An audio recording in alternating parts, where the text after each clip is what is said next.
2000 ஆண்டுக்கு முன்பு எழுத்துக்கள் பொறிக்கப்பட்ட முத்திரை மோதிரம் 10 கிடைத்திருக்கிறது.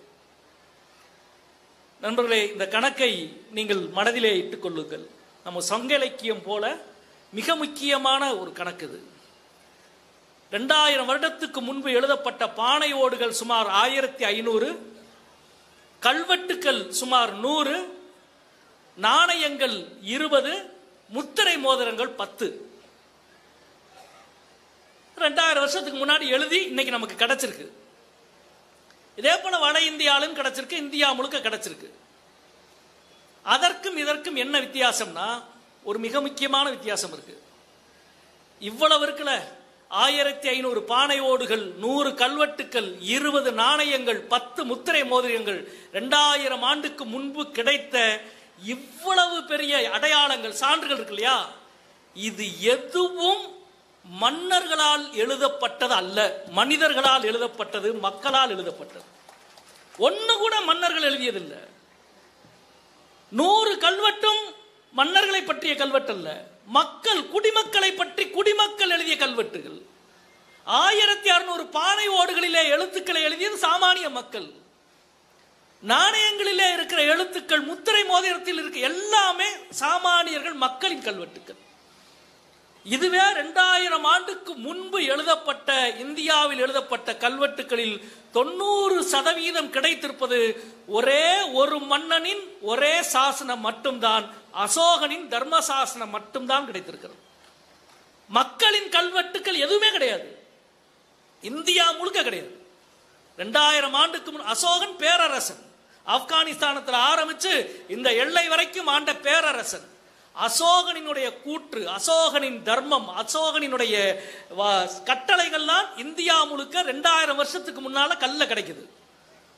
உத்தரப்பிரதேசத்திலேயோ, மத்திய பிரதேசத்திலேயோ, குஜராத்திலேயோ, ராஜஸ்தானத்திலேயோ, கர்நாடகத்தின் மேற்கு பகுதியிலேயோ அல்லது பீகார்லேயோ மக்கள் இருந்திருப்பான்ல. மக்கள் ஏதாவது எழுதியிருக்கானா?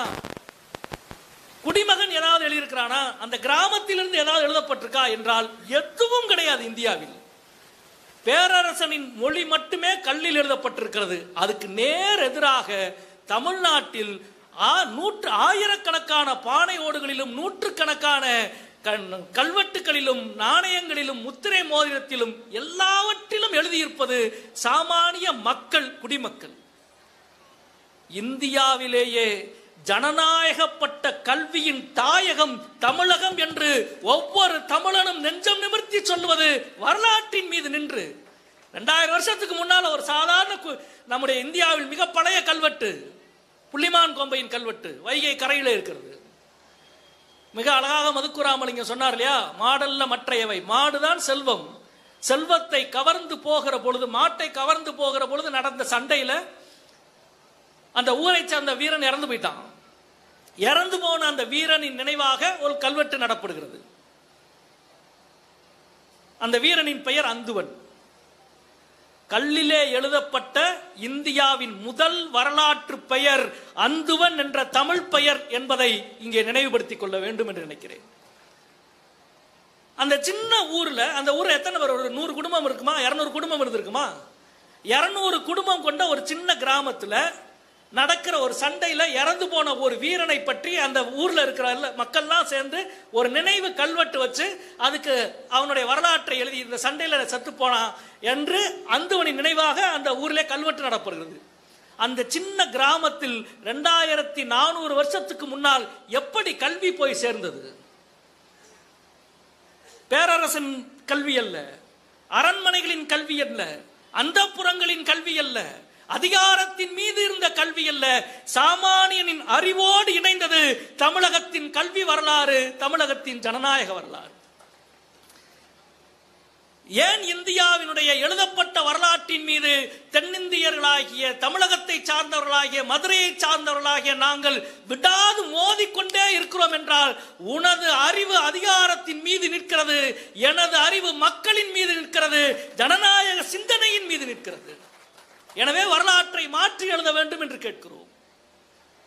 நாங்கள் உங்கள் அறிவை குறைத்து மதிப்பிடவில்லை, உங்கள் சான்றுகளை குறைத்து மதிப்பிடவில்லை. ஆனால் எங்கள் சான்றுகள், எங்களினுடைய வரலாற்றுக்கு உரிய இடம் தேவை, அந்த இடத்திலே தூக்கி நிறுத்த வேண்டும்.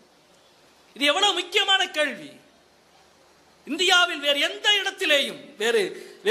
இடத்திலேயும் இந்திய துணைக்கண்டத்தில் கிடைத்திருக்கிற பிராகிருத மொழி கல்வெட்டு தான் கிடைத்திருக்கிறது.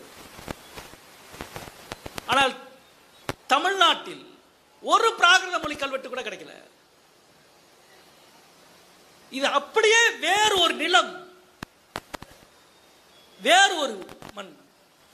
எனவே தான் இப்படி ஒன்று வட இந்தியாவில் அதிகாரத்தோடு மட்டும் நிறுத்தப்பட்ட கல்வி தமிழ்நாட்டில் மக்களின் கல்வியாக இருந்தது.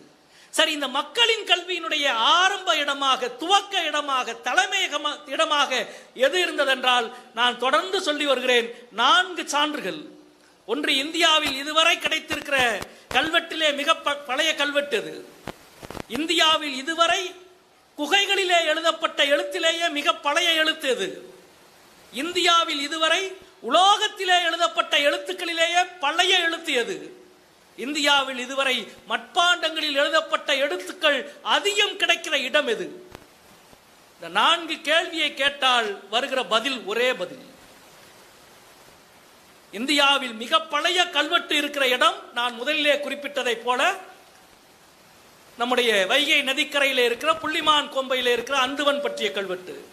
2450 ஆண்டுகளுக்கு முன்பு கிமு 4ஆம் நூற்றாண்டிலே எழுதப்பட்ட கல்வெட்டு, அந்துவனின் கல்வெட்டு. அதுதான் இந்தியாவின் மிக பழைய கல்வெட்டு.